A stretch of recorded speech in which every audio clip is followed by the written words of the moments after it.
Вот эвкалиптик. Сейчас как бабахнем и будем дышать эфирными маслами. Сейчас набросаем. Сын вон кашляет, на бассейне просквозит, промерз, наверное. Надо лечиться.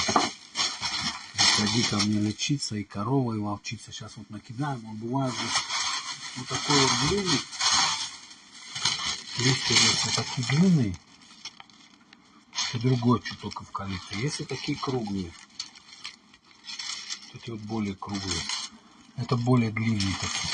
И это даже еще не такие длинные. Есть вообще узкие-узкие. Такие вот. Длиннее еще. Вот этот не такой душистый, как вот этот вот. Сейчас набросаем и будем дышать.